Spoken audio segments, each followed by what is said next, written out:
Hi, this is Sal, and this is a semi-autobiographical rant about different kinds of minds and what a shitty facilitator I used to be. It starts with a bit of silence, but I'm still here.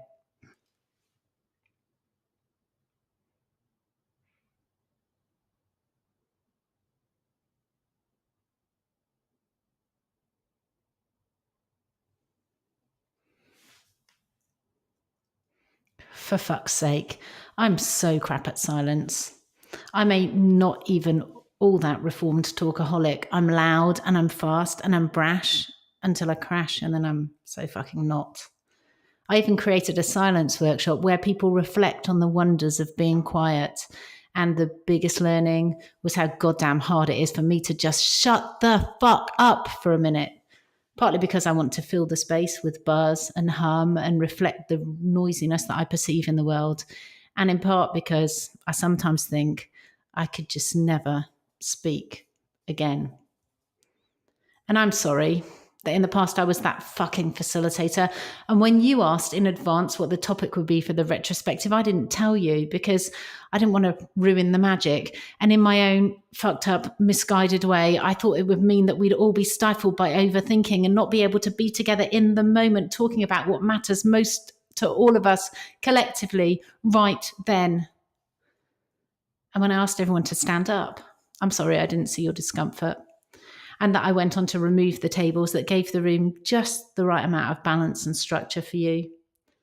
And when I made everyone express in a single word how they felt, and you just shrugged and said, okay, maybe I gave a little almost imperceptible, for fuck's sake, sigh.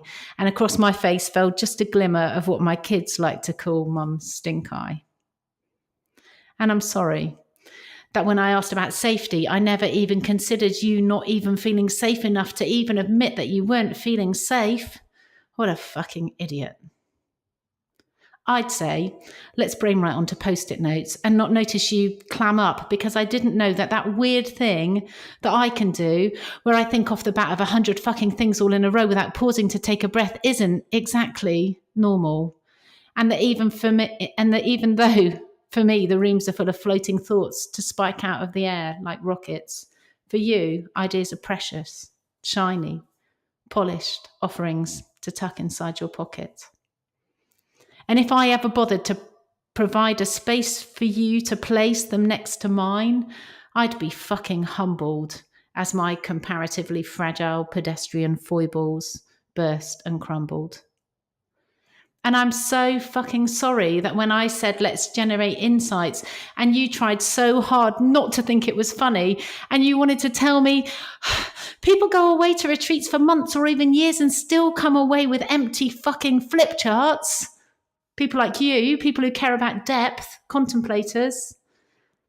Even if you had told me, I don't know that I would have understood. Not then. I was just too fucking busy.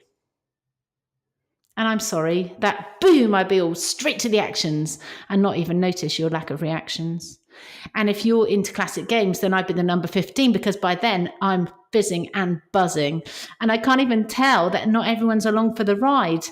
And as I started to write them up, I never really saw you shifting your weight on the chair either. And if I had, I'd have felt mildly annoyed that you might have been lacking in focus because of your fiddling, and given another almost imperceptible shake of my head.